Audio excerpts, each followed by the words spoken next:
আমাকে বলতেছেন আপনাদের ধর্মের মধ্যে আপনারা গাইবে বিশ্বাস করেন, আল্লাযীনা ইউমিনুনা বিল গাইবে। তো আমি গাইবে বিশ্বাস করব না, আমি যা দেখি তাতে বিশ্বাস করি, যদি না দেখি তো কোনো বিশ্বাস নাই। আমি তাকে বললাম আকীদার ক্ষেত্রে আমরা মুসলমান যে না দেখে বিশ্বাস করি ঘটনা সেরকম না। রুয়ে জমিনের মধ্যে যেই বিষয় আপনার কোনো জ্ঞান নাই সেই বিষয়ে আপনাকে অবশ্যই গায়েবের উপর বিশ্বাস করতে হয়। কেমনে? আল্লাহ ডাক্তারের কাছে মাকে নিয়ে গেলেন, আপনার ডাক্তার বলেছে আপনার মায়ের হার্ট ব্লক, হার্টের এক্সরে করিতে দিয়েছে, সবকিছু করাই আনলেন। এক্সরে ওই ফিল্মটা যদি আমি আপনার সামনে আজকে থেকে কিয়ামত পর্যন্ত ধরে রাখি, আপনি বুঝবেন হার্টে যে ব্লক হয়েছে, বুঝবেন। কিন্তু ডাক্তার যখন আপনাকে ওই গ্লাস আলা লাইট আলা ওইটার মধ্যে ফিল্মটা লাগিয়ে লাঠি দিয়ে দেখায় না এটা একটা ব্লক, এটা একটা ব্লক, এটা একটা ব্লক, আপনি কি বলতেছেন? আমান্না ওয়া সাল্লামনা, আমান্না ওয়া সাল্লামনা আল্লাযীনা ইউমিনুনা বিল গায়ব। আপনি বুঝতেছেন এগুলো কিছু? কোনো কিছু বুঝেছেন? তা আপনি গায়েবের উপর বিশ্বাস করেন নাই। কেন বিশ্বাস করেছেন? কারণ যার কাছে গেছেন সমাজ বলতেছে উনি এই বিষয়ের বড় পারদর্শী। আপনার কাছে আমান্না ওয়া সাল্লামনা বিশ্বাস করেছি, মেনে নিয়েছি বলা ছাড়া কোনো উপায়, কারণ মার জীবন মরণ হুমকির সম্মুখীন। আপনি বুঝতে পেরেছেন? এটা তো ডাক্তার ইনকাম ট্যাক্সের উকিলের কাছে গেছেন, বুঝতে পেরেছেন? ইনকাম ট্যাক্সের উকিল বলতেছে এই এই বিষয়গুলো দেখানো যাবে না, আপনি বলতেছেন না না দেখাইলে অসুবিধা আছে, আমি দেখাইতে হবে। উনি আপনারে 7, 5, 14 বুঝাই দিছেন এটা এটা করলে আপিলে যাবে, আপিলের মধ্যে এটা হবে সেটা হবে। আপনার মাথার ভিতরে ঢুকছে কিছু, মাথার উপর দিয়ে চলে গেছে। আপনি কি বলেছেন? আমান্না ওয়া সাল্লামনা। ঠিক আছে, গাড়িতে উঠেছি, এখানে আসবো, আমি তো চিনি না, ড্রাইভার যে রাস্তা দিয়ে নিয়ে যাচ্ছে কি বলতে হচ্ছে? আমান্না ওয়া সাল্লামনা। তো আপনি বলতেছেন শুধু আকীদার ক্ষেত্রে ঈমান বিল গায়ব, যেই জিনিস আপনি জানেন না, যেই ব্যাপারে আপনার কোনো জ্ঞান নাই, প্রত্যেক বিষয়ে আপনাকে না জেনে না দেখে ঈমান গ্রহণ করা বাদে আপনি পৃথিবীতে চলতেই পারবেন না, পৃথিবীতে চলতেই পারবেন না। ডাক্তার বলেছে আপেলের মধ্যে ভিটামিন আছে, আপনি দেখছেন কোনোদিন? তা আপনি বলতেছেন না দেখলে বিশ্বাস করি না। তাহলে ভিটামিন, আপেলকে কেটে কুটে আমাকে ভিটামিন বের করে দেখাইতে পারবেন না। ডাক্তার বলতেছে আপনি বিশ্বাস করেছেন, আপনি বিশ্বাস করেছেন। সুতরাং ঈমান বিল গায়ব শুধু আমাদের ক্ষেত্রে না, আপনি যেখানে যাবেন ঈমান বিল গায়ব আছে। যেটা আপনি জানেন না, যেটা আপনি বুঝেন না, সেটার মধ্যে ঈমান বিল গায়ব আপনাকে মেনে নেওয়া ছাড়া আপনার হাতে অন্য কোনো অপশন থাকে না। আমি আপনাদেরকে বলছি উলামায়ে কেরাম এই বিষয়গুলো আমাদের জন্য রেখে গেছেন, কিন্তু আফসোসের বিষয় হচ্ছে আমরা সেই উলামাগুলাকে ডিসরিগার্ড করে, আন্ডার এস্টিমেট করে, ইগনোর করে আমরা এখন, আর আমাদেরকে শিখিয়ে দিয়েছে কি? মৌলবী কি শিখিয়ে দিয়েছে? মৌলবী।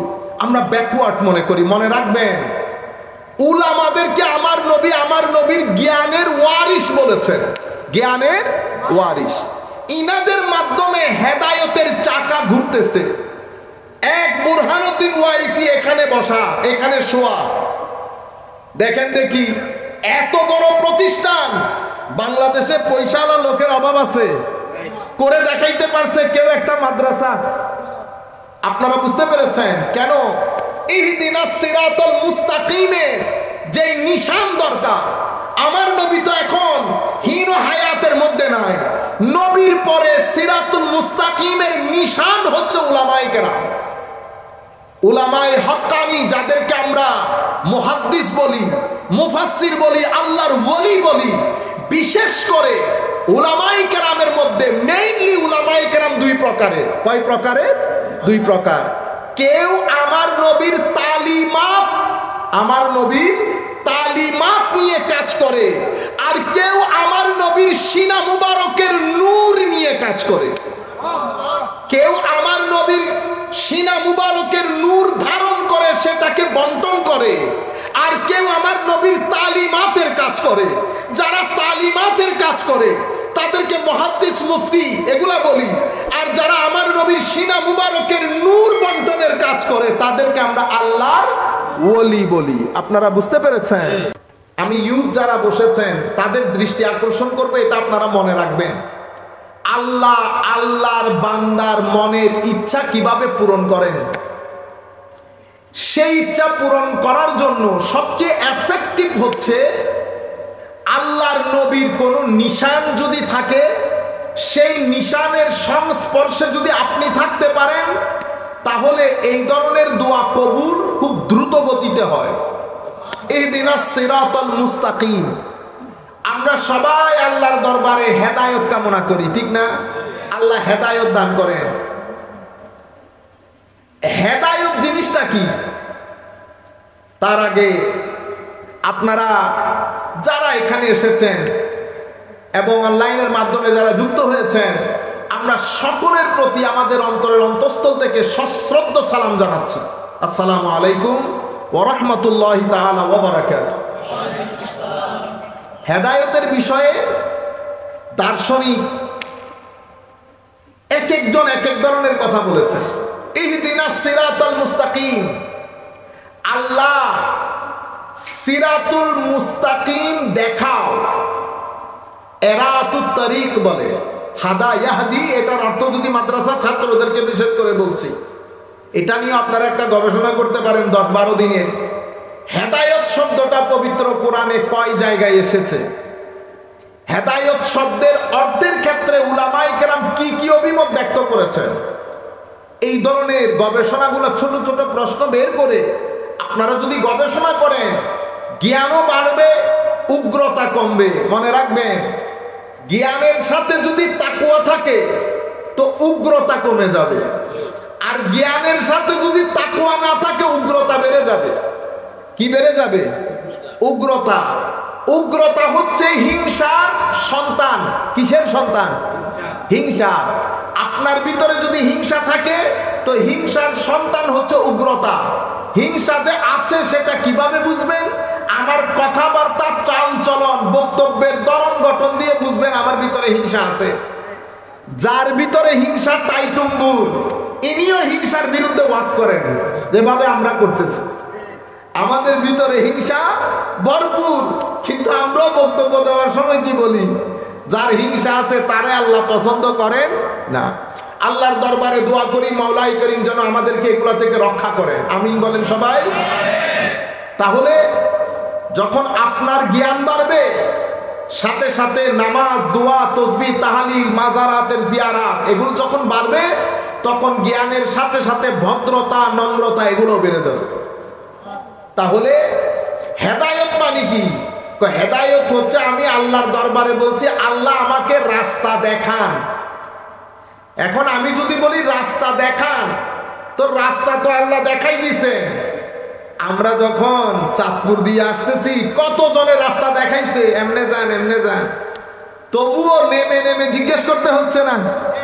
কিন্তু আপনাদের এখান থেকে যদি কেউ আমাদের সাথে থাকতো, গাড়ি থেকে নামতে হইতো না, কোনো ডিস্টারবেন্স হইতো না, চিন্তা চেতনা পেরেশানি হইতো না, যিনি আছেন উনি নিয়ে যাইতেন। তাইলে হেদায়েতের যেটা আমরা কামনা করছি সেটা দুই ধরনের হইতে পারে। একটা হচ্ছে রাস্তা দেখানো, এটাকে বলে এরাতুত তারিক, রাস্তা দেখানো। আরেকটা হচ্ছে ইসাল ইলাল মাতলুব। আল্লাহর দরবারে বলছি, আল্লাহ দেখালে হবে না, আপনি আমাকে ওই জায়গার মধ্যে পৌঁছিয়ে দেন, ওই জায়গার মধ্যে পৌঁছিয়ে দেন। দেখানো হচ্ছে আপনি মোবাইলে ডাইরেকশন দিয়েছেন, 2-10-12 দোকানে দাঁড়াইতে হয়েছে, অনেক সময় দাঁড়াতে দাঁড়াতে বিভিন্ন জীবনের নিরাপত্তাও হুমকির সম্মুখীন হয়। কিন্তু যদি বলি ইসাল ইলাল মাতলুব, জায়গায় পৌঁছিয়ে দেন, তো আমরা যখন আল্লাহর দরবারে বলি ইহদিনাস সিরাতাল মুস্তাকিম, আমরা বলি আল্লাহ দেখাইলে হবে না, আপনি ওই জায়গার মধ্যে আমাকে পৌঁছিয়ে দেন। এখন আল্লাহ নিজে এসে কখনো পৌঁছাবেন না, তো পৌঁছাবেন কি করে? আমার আল্লাহ যাদের মাধ্যমে সিরাতুল মুস্তাকিমে পৌঁছাবো তাদের একটা পরিচয় পরের আয়াতের মধ্যে তুলে ধরেছে সংক্ষিপ্তভাবে, আরেকটা আয়াতের মধ্যে তুলে ধরেছেন বিস্তারিত। সেটা কি? কারণ সিরাতুল মুস্তাকিম আমি যেখানে যাব সেটার একটা নিশান তো লাগবে, নিশান, ডাইরেকশন, নেভিগেশন। এখন আল্লাহর তো কোনো নিশান নাই, আসেনি? আমার আল্লাহর শরীর অথবা শারীরিক অবয়ব অথবা শরীর কেন্দ্রিক হওয়া সব কিছু থেকে আমার আল্লাহ পুত পবিত্র। আপনারা বুঝতে পেরেছেন? কখনো এখন বাংলাদেশে নতুন ঢং শুরু হয়েছে, স্বাভাবিকভাবে আমরা সবাই এখন দিন পড়ি, বুঝি, সবার চেয়ে ভালো বুঝি। সেই কারণে সূক্ষ্ম ষড়যন্ত্রের মাধ্যমে আল্লাহ রাব্বুল আলামিনের শরীর আছে বলে একটা আকীদা মুসলমান সমাজের মধ্যে অলরেডি ঢুকে গেছে। মনে রাখবেন, দুই জায়গার আকীদা আমাদের একেবারে কোনো ধরনের অরাজকতা ছাড়া উলামায়ে কেরামের সাথে বসে এটা ঠিক করে নেবেন। একটা হচ্ছে তাওহীদ, একটা কি? তাওহীদ। তাওহীদ হচ্ছে তালা, তাওহীদ হচ্ছে এটা গায়বুল গায়ব, কোনো কিছু দিয়ে আপনি ধারণ করতে পারছেন না, না চোখে দেখছেন, না কানে শুনছেন, না হাতে ধরতে পারতেছেন। সব কিছুর ঊর্ধ্বে, না জায়গাতে আছে, না সময়ে আছে, না আপনার চিন্তা চেতনার মধ্যে আসতে পারবে। সব কিছুর ঊর্ধ্বে। কিরকম ঊর্ধ্বে? লাইসা কামিসলিহি শাই, আল্লাহর কোনো মিসিল নাই। ধরন, গঠন, আকৃতি, প্রকৃতি, দৈর্ঘ্য, প্রস্থ, সময়, কাল, স্থান সব কিছু থেকে আমার আল্লাহ পুত পবিত্র। লাইসা কামিসলিহি শাই। এখন তাওহীদের তালা আপনি যদি খুলতে যান তো রেসালতের চাবি লাগে। কিসের চাবি? রেসালতের চাবি। রেসালতের চাবি বাদে তাওহীদের তালা খুলে, সেই কারণে বলা হচ্ছে কুল হুয়াল্লাহু আহাদ। হাবিব আপনি খুলে দেন। তাওহীদের চাবি কাকে খুলতে বলতেছেন? আমার নবী সাল্লাল্লাহু আলাইহি ওয়াসাল্লামকে। আপনারা আমার কথা বুঝতে পারতেছেন? কিছুক্ষণ ধৈর্য ধারণ করতে হবে, এরপর আমি যখন জায়গার মধ্যে চলে আসব তখন আপনাদের বুঝে আসবে, ভালো লাগবে। সম্মানিত উপস্থিতি, তাওহীদের ঈমান এবং রিসালাত এই দুইটা জিনিসে আমাদেরকে সামগ্রিকভাবে পোক্ত হইতে হবে। সিরাতুল মুস্তাকিম যেখানে আমি যেতে চাচ্ছি, এখন আল্লাহর তো কোনো নিশান নাই, আলামত নাই। এখন আলামত বাদে আমি সেখানে যাব কেমনে? আপনি বলছেন হুজুর ব্রিজ আছে, ব্রিজ থেকে সামনে এসে ডানে, তো এখন এখানে ডানে বামে তো বলতে পারতেছেন না, তো এটা কিভাবে বলবেন? নিশান বাদে ডাইরেকশন দেওয়া যায় না, নিশান বাদে কাউকে নেভিগেট করা যায় না। তো এই জায়গার মধ্যে নেভিগেট কোনটা? সিরাতুল মুস্তাকিমের আলামত কোনটা? নিশান কোনটা? তো সিরাতুল মুস্তাকিমের নিশান চারটা। নবী, নবী আমি এটাকে ব্রডার পার্সপেক্টিভে বলি, ব্রডার পার্সপেক্টিভে আমি এটাকে দুইটা করি। সিরাতুল মুস্তাকিমের প্রধান আলামত নবী। এখন নবী এবং রসুল তো সব সময় থাকবে না, তাহলে এই সময়ে সিরাতুল মুস্তাকিমের আলামত কে? আলামত তো একটা লাগবে, আলামত কে? এই সময়ে সিরাতুল মুস্তাকিমের আলামত হচ্ছে আমার নবীর ওয়ারিসগণ। আমার নবীর, নবী চলে গেছে ঠিক, কিন্তু নবীর ওয়ারিস ছিলেন, নবীর ওয়ারিস আছেন, নবীর ওয়ারিস থাকবেন। আগে বেশি ছিলেন, এখন কম আছেন, পরবর্তীতে আরেকটু কমবেন, কিন্তু থাকবেন। তাহলে বর্তমান যুগে আমরা যেই প্যান্ডেলের নিচে বসে আছি, এটা আমার নবীর ওয়ারিসদের একজনের জায়গা। হযরতে শেখ বুরহানুদ্দিন ওয়াসি রাহমাতুল্লাহ আলাইহি কার খলিফা, কার জানাজা পড়িয়েছেন আপনারা জানেন? প্রফেসর আব্দুল খালেক রহমতুল্লাহি আলাইহি ওয়া নাফা'না বিউলুমিহি ফিদ দারাইন আমিন। দোয়া করি মাওলাই করিম হুজুরের ফয়ুজাত দিয়ে যেন আমাদের সিনাকে ধন্য করেন, আমিন বলেন। তো সেই ধরনের ইগনারা হচ্ছেন সিরাতুল মুস্তাকিমের পতাকা। এই পতাকা যেখানে যেখানে দেখবেন মনে করবেন সিরাতুল মুস্তাকিম কোথায়? এখানে। সিরাতুল মুস্তাকিম এখানে। সেই কারণে আমার আল্লাহ সিরাতুল মুস্তাকিমের পরিচয় তুলে ধরার সময় সিরাতুল মুস্তাকিমকে বই কেন্দ্রিক করেন নাই। কি কেন্দ্রিক? বই কেন্দ্রিক করেন নাই। কি বলেছেন? সিরাতুল মুস্তাকিম কোরআনের রাস্তা, এটা বলেন নাই, কিন্তু সিরাতুল মুস্তাকিম অবশ্যই কোরআনের রাস্তা। সিরাতুল মুস্তাকিম হাদিসের রাস্তা বলে নাই, সিরাতুল মুস্তাকিম অবশ্যই হাদিসের রাস্তা, কিন্তু সিরাতুল মুস্তাকিমকে ব্যক্তি কেন্দ্রিক করেছেন। কি কেন্দ্রিক? ব্যক্তি কেন্দ্রিক। এখন আমি যদি বলি ব্যক্তির কথা শোনা যাবে না, শাইখ পূজারি, আল্লাহর ওলিদের পূজারি, এগুলা মুসলমানের মুখে এই সমস্ত শব্দগুলা মানায় না। এগুলা গুমরাহি কথাবার্তা। কি কথাবার্তা? গুমরাহি কথাবার্তা। শরীয়তের, আমরা বলি না শরীয়তের দৃষ্টিতে, বলি না? আপনারা কি বলেন? হুজুর এটা শরীয়তের দৃষ্টিতে বলেন, ঠিক না? দৃষ্টি মানি চোখ, তাইলে শরীয়তের চোখ কয়টা? আপনারা জানেন শরীয়তের চোখ কয়টা?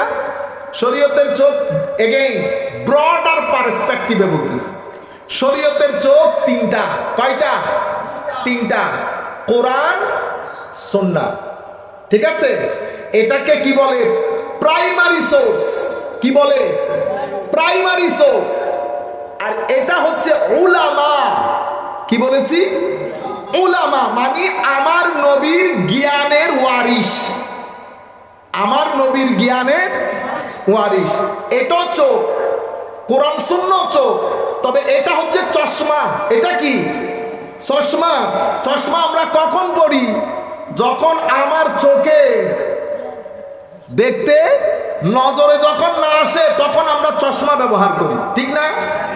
কোরআন সুন্নাতে যখন কোনো কিছু নজরে আসবে না তখন আমরা চশমা ব্যবহার করব। সেই চশমা কারা? এই ইনারা। ইনারা কারা? ইনারা হচ্ছে আমার নবীর জ্ঞানের ওয়ারিস, আমার নবীর জ্ঞানের। তাহলে শরীয়তের দৃষ্টি তিনটা, একটা কোরআন, একটা সুন্নাহ, হাদিস না। আপনারা বুঝতে পারছেন?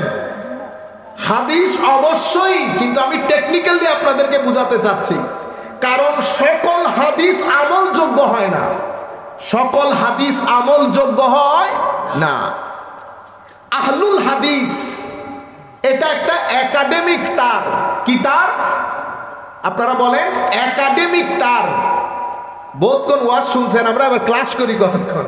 কিছু শিখে না গেলে তো আমি এত দূর আসলাম, চলে গেলাম বেফায়দা, ঠিক আছে? আহলুল হাদিস এটা একটা একাডেমিক টার্ম। আপনি হাত তুলেন, নামান, আমিন জোরে বলেন, এটাকে আহলুল হাদিস বলে না। এটা চরম মূর্খতা। কি মূর্খতা? চরম মূর্খতা। কেন?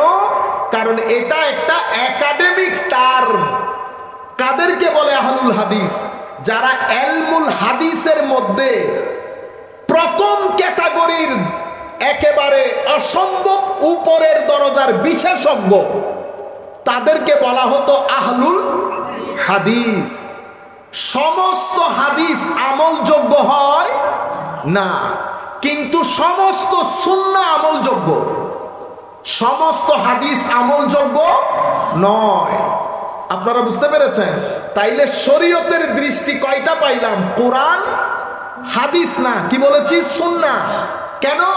কারণ হাদিসের মধ্যে অনেক হাদিস আমলযোগ্য হয় না। সেই কারণে আমার নবী বলতে কি বলে গেছেন? তোমাদের জন্য রেখে যাচ্ছি কিতাবুল্লাহ, এরপরে কি? ওয়া হাদিসি ওয়া সুন্নতি, সুন্নত রেখে যাচ্ছি। তাইলে শরীয়তের দৃষ্টি যখন বলবেন তখন তিনটা জিনিস আপনাকে পরিষ্কার করতে হবে। কোরআনের আলোকে, সুন্নতের আলোকে, উলামায়ে কেরামের দৃষ্টিতে।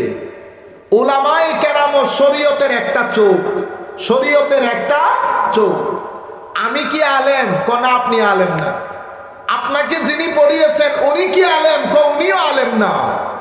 তাইলে এখানে আলেম বলতে কে? আলেম বলতে অসম্ভব জ্ঞান গভীরতা আল্লাহ যাকে দান করেছেন, যিনি কোরআন এবং সুন্নতের ইনডাইরেক্ট স্পিচ গুলা বের করে মানুষের সম্মুখে সুন্দর করে বয়ান করতে পারে, তাদেরকে কি বলে? উলামা। তাদেরকে মানে বিশেষজ্ঞ আলেম, বিশেষজ্ঞ আলেম। আপনারা বুঝতে পেরেছেন? এই আলেম আবার তিন ধরনের। কয় ধরনের? হ্যাঁ, তিন ধরনের। প্রথম ধরনের আলেম কারা? প্রথম ধরনের আলেম হচ্ছে যারা সেই যুগ থেকে এই যুগ পর্যন্ত রেওয়ায়তগুলা আমাদেরকে এনে দিয়ে গেছেন ধারে ধারে। বুখারী, ইমাম বুখারীর আগে ইমাম আব্দুর রাজ্জাক, বুঝতে পেরেছেন? এরকম বড় বড় মুহাদ্দিস, এদেরকে বলে আহলুর রেওয়ায়া। কি বলে? যারা রেওয়ায়তগুলো আমাদের পর্যন্ত পৌঁছিয়ে দিয়েছেন, নাম্বার 1। নাম্বার 2, যারা রেওয়ায়তের ভিতরে ডুব দিয়ে শরীয়তের মাসলা মাসাইলগুলো আহরণ করেছে, এদেরকে আমরা বলি ফকিহ, আহলুদ দেরায়া। রেওয়ায়তও পেলেন, দেরায়তও পেলেন। 3 নম্বরের আলেম কারা? 3 নম্বরের আলেম তারা যারা মানুষের সিনার জগতের মধ্যে এশকের চেরাগ জ্বালিয়ে আল্লাহর বান্দাকে আল্লাহর বন্ধুতে পরিণত করে, তাদেরকে বলে আহলুল মুশাহাদা। আহলুল, যাদেরকে আমরা আল্লাহর ওলি বলি। আহলুর রেওয়ায়াকে মুহাদ্দিস বলি, আহলুদ দেরায়াকে ফকিহ বলি, আহলুল মুশাহাদাকে আল্লাহর ওলি বলি। ইনারা সবাই হচ্ছেন উলামা। আপনারা বুঝতে পেরেছেন? উলামা। তাইলে শরীয়তের দৃষ্টি কয়টা? কেউ যদি আপনাকে জিজ্ঞেস করে হুজুর শরীয়তের দৃষ্টিতে বলেন, তাইলে আপনি তাকে কি বলবেন? কোরআন, সুন্নাহ, অতঃপর উলামা। যখন কোনো ব্যক্তি উলামাকে বাদ দিতে চাইবে তো বুঝবেন তার ভিতরে নেফাকতের ওষুধ ঢুকেছে। কিসের ওষুধ? নেফাকতের। কেন? কারণ উলামা যদি বাদ দিয়ে দেন তাহলে তো কোরআন সুন্নাহকে আপনি স্পোর্টস কার বানিয়ে ফেলবেন, যেমন মন চায়। যেমন আমাদের এখানে কিছুদিন আগে ভদ্রলোক আমার কাছে বইও পাঠিয়েছে, আমার নবীকে ইমামুল মুরসালিন বলা যাবে না, এগুলা বলে আমাদের মতো অশিক্ষিত কুশিক্ষিতদের কাজ। ইমামুল আম্বিয়া, ইমামুল মুরসালিন, সর্বশ্রেষ্ঠ নবী বলা যাবে না, হাদিসের কোনো অস্তিত্ব নাই। এই যে কথাগুলো আপনি বলছেন, কিভাবে বলছেন? কারণ আপনি কোরআনকে হাতে নিয়েছেন, 1400 বছর উলামায়ে কেরামকে যখন বাদ দিয়ে দিলেন, যারা দারোয়ান যখন ছিল তখন তো ঢুকতে পারেন নাই, লাঠি নিয়ে দৌড়ানি দিছে, ঠিক না? এখন তো দারোয়ান নাই, ঢুকতেছেন আর বের হচ্ছেন, ঢুকতেছেন আর বের হচ্ছেন। যেখানে মন চায়, যে গাছে মন চায় পাথর নিক্ষেপ করতেছেন, কেউ তো কিছু বলার নাই। মনে রাখবেন, কোরআন সুন্নতের এই বাগানের মালি হিসেবে নিয়োগ দিয়ে গেছেন আমার নবী। কে দিয়ে গেছেন? আমার নবী। দারোয়ান গেটের মধ্যে বসা, কোনো সুযোগ নাই। ওখান থেকে আরবির শ্লোক একটা যদি বলে, আপনি বলেন এটা হাদিস শরীফ, এটা হাদিস শরীফ। কলা রাসূলুল্লাহ সাল্লাল্লাহু আলাইহি ওয়াসাল্লাম টেনে টেনে, আমাদের এখানে এখন অনেক ওয়াজ হয় না, হুজুর এমন ভাবে টেনে টেনে ওয়াজ করে আপনাদের মনে হবে এই হাদিস বুখারী শরীফের মধ্যে এসেছে, ঠিক না? কিন্তু আমার নবীর দারোয়ান দাঁড়িয়ে, মুহাদ্দিসিনে কেরাম দাঁড়িয়ে আপনাকে ধরে ফেলেছে, এদিকে আসেন, হাদিস বলেন। আপনি বললেন হাদিস, এই হাদিসের বর্ণনাকারী বলেন, আর আছেন আপনি নাই। তবু আপনি বানিয়ে শুনিয়ে বর্ণনাকারী বর্ণনা দিলেন, আহমদ মোহাম্মদ থেকে মোহাম্মদ, জব্বার থেকে জব্বার, শরীফ থেকে শরীফ, বুখারী থেকে বুখারী, যেতে যেতে আবু বকর সিদ্দিক, ঠিক না? এখন উনি বলতেছেন না, তুমি বাইরে যাইতে পারবা না, এখানে দাঁড়াও। থাক থেকে কিতাব নেওয়া শুরু করেছে। এগুলা কিসের কিতাব? এগুলা আমার নবীর এলমের ওয়ারিশকৃত। একটু জিকির করি, লা ইলাহা ইল্লাল্লাহু লা ইলাহা ইল্লাল্লাহু লা ইলাহা ইল্লাল্লাহু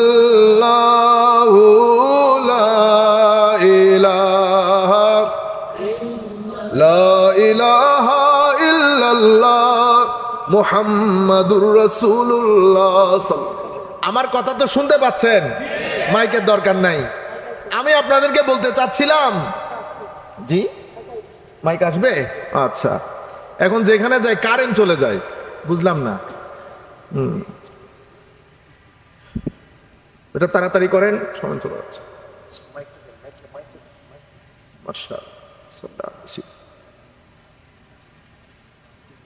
তাহলে এই কোরআন এবং সুন্নাহ, এরপরে উলামাই কেরাম।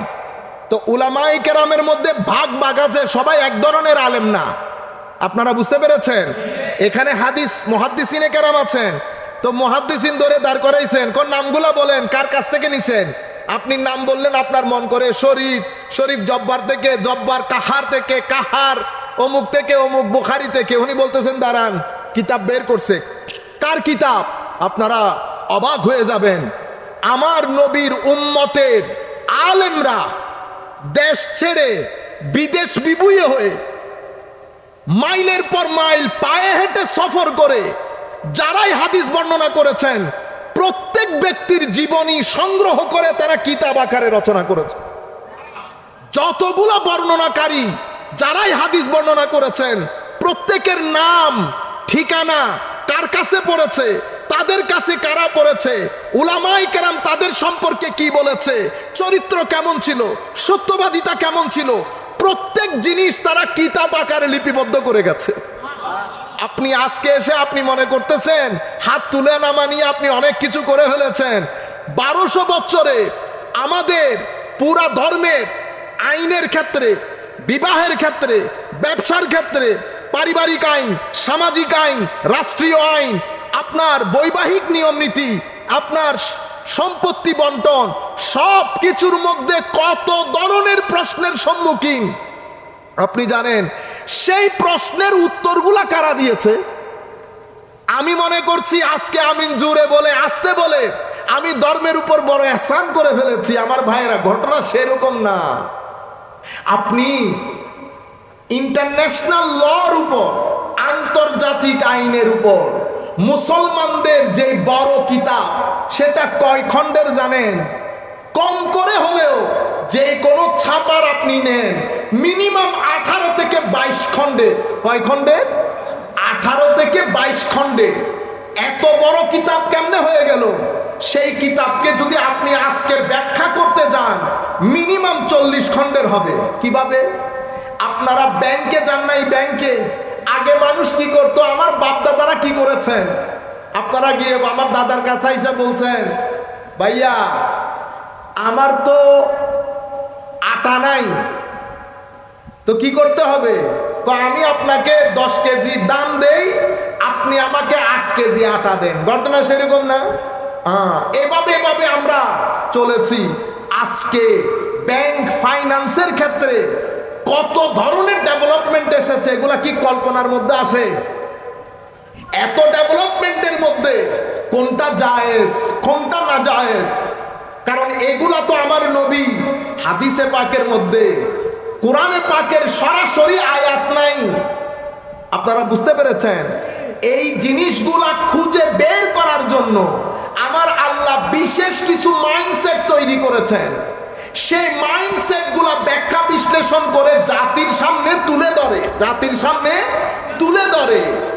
জাতি, আমি কি করব? আমার এক ভাই ইংল্যান্ডের মধ্যে আমাকে বলতেছেন, আপনাদের ধর্মের মধ্যে আপনারা গাইবে বিশ্বাস করেন, আল্লাযীনা ইউমিনুনা বিল গাইবে। আমি গাইবে বিশ্বাস করব না, আমি যা দেখি তাতে বিশ্বাস করি। যদি না দেখি তো কোনো বিশ্বাস নাই। আমি তাকে বললাম, আকীদার ক্ষেত্রে আমরা মুসলমান যে না দেখে বিশ্বাস করি, ঘটনা সেরকম না। রুয়ে জমিনের মধ্যে যেই বিষয় আপনার কোনো জ্ঞান নাই, সেই বিষয়ে আপনাকে অবশ্যই গায়েবের উপর বিশ্বাস করতে হয়। কেমনে? আল্লাহ ডাক্তারের কাছে মাকে নিয়ে গেলেন, আপনার ডাক্তার বলেছে আপনার মায়ের হার্ট ব্লক, হার্ট ব্লক, হার্টের এক্সরে করিতে দিয়েছে, সবকিছু করাই আনলেন। এক্সরে ওই ফিল্মটা যদি আমি আপনার সামনে আজকে থেকে কিয়ামত পর্যন্ত ধরে রাখি, আপনি বুঝবেন হার্টে যে ব্লক হয়েছে, বুঝবেন। কিন্তু ডাক্তার যখন আপনাকে ওই গ্লাসওয়ালা লাইটওয়ালা ওইটার মধ্যে ফিল্মটা লাগিয়ে, লাঠি দিয়ে দেখায় না এটা একটা ব্লক, এটা একটা ব্লক, এটা একটা ব্লক, আপনি কি বলতেছেন? আমান্না ওয়া সাল্লামনা, আমান্না ওয়া সাল্লামনা আল্লাযীনা ইউমিনুনা বিল গায়ব। আপনি বুঝতেছেন এগুলো কিছু? কোনো কিছু বুঝেছেন? তা আপনি গায়েবের উপর বিশ্বাস করেন নাই। কেন বিশ্বাস করেছেন? কারণ যার কাছে গেছেন সমাজ বলতেছে উনি এই বিষয়ের বড় পারদর্শী। আপনার কাছে আমান্না ওয়াসাল্লাম না, বিশ্বাস করেছি মেনে নিয়েছি বলা ছাড়া কোনো উপায়, কারণ মার জীবন মরণ হুমকির সম্মুখীন। আপনি বুঝতে পেরেছেন? এটা তো ডাক্তার, ইনকাম ট্যাক্সের উকিলের কাছে গেছেন, বুঝতে পেরেছেন? ইনকাম ট্যাক্সের উকিল বলতেছে এই এই বিষয়গুলো দেখানো যাবে না, আপনি বলতেছেন না না দেখাইলে অসুবিধা আছে, আমি দেখাইতে হবে। উনি আপনারে 7, 5, 14 বুঝাই দিছেন, এটা এটা করলে আপিলে যাবে, আপিলের মধ্যে এটা হবে সেটা হবে। আপনার মাথার ভিতরে ঢুকছে কিছু, মাথার উপর দিয়ে চলে গেছে। আপনি কি বলেছেন? আমান্না ওয়াসাল্লাম না, ঠিক আছে। গাড়িতে উঠেছি, এখানে আসব, আমি তো চিনি না, ড্রাইভার যে রাস্তা দিয়ে নিয়ে যাচ্ছে কি বলতে হচ্ছে? আমান্না ওয়াসাল্লাম না। তো আপনি বলতেছেন শুধু আকীদার ক্ষেত্রে ঈমান বিল গায়ব, যেই জিনিস আপনি জানেন না, যেই ব্যাপারে আপনার কোনো জ্ঞান নাই, প্রত্যেক বিষয়ে আপনাকে না জেনে না দেখে ঈমান গ্রহণ করা বাদে আপনি পৃথিবীতে চলতেই পারবেন না, পৃথিবীতে চলতেই পারবেন না। ডাক্তার বলেছে আপেলের মধ্যে ভিটামিন আছে, আপনি দেখছেন কোনোদিন? তা আপনি বলতেছেন না দেখলে বিশ্বাস করি না। তাহলে ভিটামিন, আপেলকে কেটে কুটে আমাকে ভিটামিন বের করে দেখাইতে পারবেন না। ডাক্তার বলতেছে, আপনি বিশ্বাস করেছেন, আপনি বিশ্বাস করেছেন। সুতরাং ঈমান বিল গায়ব শুধু আমাদের ক্ষেত্রে না, আপনি যেখানে যাবেন ঈমান বিল গায়ব আছে। যেটা আপনি জানেন না, যেটা আপনি বুঝেন না, সেটার মধ্যে ঈমান বিল গায়ব আপনাকে মেনে নেওয়া ছাড়া আপনার হাতে অন্য কোনো অপশন থাকে না। আমি আপনাদেরকে বলছি, উলামায়ে কেরাম এই বিষয়গুলো আমাদের জন্য রেখে গেছেন, কিন্তু আফসোসের বিষয় হচ্ছে আমরা সেই উলামাগুলাকে ডিসরিগার্ড করে, আন্ডার এস্টিমেট করে, ইগনোর করে আমরা এখন, আর আমাদেরকে শিখিয়ে দিয়েছে কি? মৌলবী। কি শিখিয়ে দিয়েছে? মৌলবী। আমরা ব্যাকওয়ার্ড মনে করি। মনে রাখবেন, উলামাদেরকে আমার নবী আমার নবীর জ্ঞানের ওয়ারিস বলেছেন, জ্ঞানের ওয়ারিস। ইনাদের মাধ্যমে হেদায়েতের চাকা ঘুরতেছে। এক বুরহানুদ্দিন ওয়াইসি এখানে বসা, এখানে শোয়া, দেখেন দেখি এত বড় প্রতিষ্ঠান, বাংলাদেশে পয়সাওয়ালা লোকের অভাব আছে, করে দেখাইতে পারছে কেউ একটা মাদ্রাসা। আপনারা বুঝতে পেরেছেন কেন? ইহদিনাস সিরাতাল মুস্তাকিমের যে নিশান দরকার, আমার নবী তো এখন হীন হায়াতের মধ্যে নাই। নবীর পরে সিরাতুল মুস্তাকিমের নিশান হচ্ছে উলামায়ে কেরাম, উলামায়ে হক্কানি, যাদেরকে আমরা মুহাদ্দিস বলি, মুফাসসির বলি, আল্লাহর ওলি বলি। বিশেষ করে উলামায়ে কেরামের মধ্যে মেইনলি উলামায়ে কেরাম দুই প্রকারের। কয় প্রকারের? দুই প্রকার। কেউ আমার নবীর তালিমাত, আমার নবীর তালিমাত নিয়ে কাজ করে, আর কেউ আমার নবীর সিনা মুবারকের নূর নিয়ে কাজ করে। কেউ আমার নবীর সিনা মুবারকের নূর ধারণ করে সেটাকে বন্টন করে, আর কেউ আমার নবীর তালিমাতের কাজ করে। যারা তালিমাতের কাজ করে তাদেরকে মুহাদ্দিস, মুফতি এগুলা বলি, আর যারা আমার নবীর সিনা মুবারকের নূর বন্টনের কাজ করে তাদেরকে আমরা আল্লাহর ওলি বলি। আপনারা বুঝতে পেরেছেন?